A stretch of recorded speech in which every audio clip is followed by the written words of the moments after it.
every thought creates an action that will create a consequence. A lot of things that are beyond our control.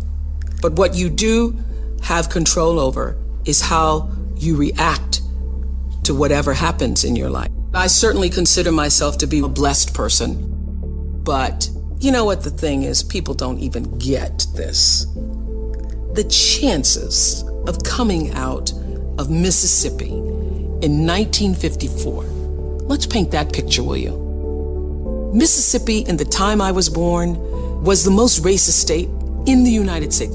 You don't want to be caught after dark if you're a black person in Mississippi. It had absolutely no regard for your humanity. Didn't even think you were human.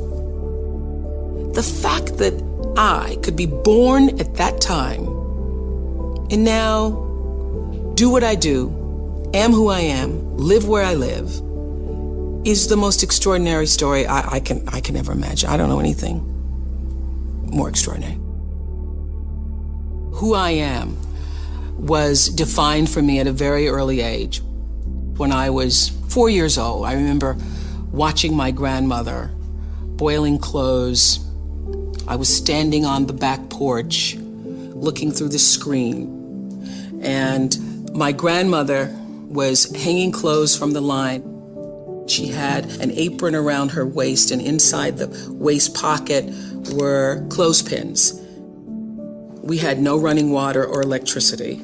So in order to wash your clothes, you had to wash them, and my grandmother did in a big boiling pot. She would boil them to boil the clothes clean. And as she would hang the clothes on the line and take the clothespins out of her pocket and then put a couple in her mouth to hold, she turned to me and said, "Oprah Gail," talking through the clothespins in her mouth. "Oprah Gail," my middle name, "you better watch me now, 'cause one day you're gonna have to learn how to do this for yourself."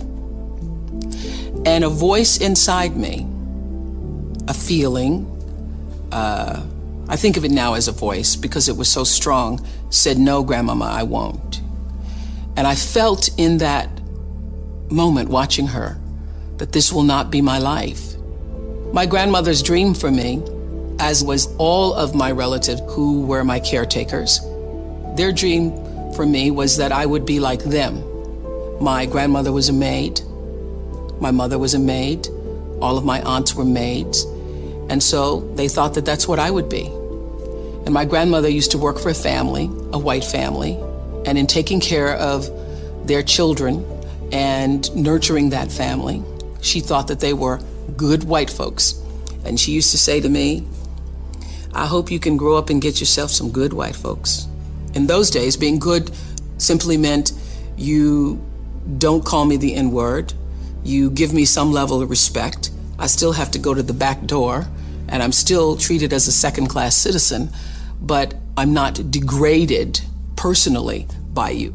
So she wanted me to grow up to have some good white folks, and I often think that I wish she had seen that I did grow up to get a lot of good white folks working for me. She would not have believed it. The life that I lived, my grandmother would not have imagined possible for me. There is a flow. There's an energy field and a flow. That is also happening with us as human beings. We just haven't figured out what that is yet or how to channel it. But that is definitely going on. There's an energy field. There's an energy flow that I strongly feel in my own life. And I know lots of other people who do. You're either in flow or out of it. And if you're in flow, it's like this. It's like this. All the time, it's like this. It's like flowing with the stream. And the flow is in direct proportion to the center of yourself, where God abides, where universal energy abides, where the divine within you abides.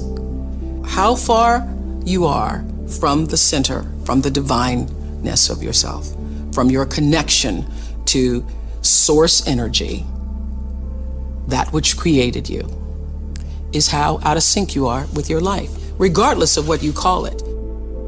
When you can align with that Nobody can touch you. Of your soul. That is authentic power. And that's the only real power there is, because you're going to lose everything else. I don't care how beautiful you are. One day, your breasts are going to sag and your eyes are going to bag and you're not going to be as beautiful. And it doesn't matter how much Botox and how many times you get yourself pulled up and how many hairdos and how many makeovers or what you do, that doesn't last. It's just like the most beautiful flowering tree. Everything passes in its time. It doesn't matter how much money you have, how much power you have, how high you sit on the Forbes list, how many times you make the most influential lists. All of that changes. All of that changes. But what is real, what is lasting, is who you are and what you were meant to bring. What is the gift you were meant to give? And nobody can take that away from you.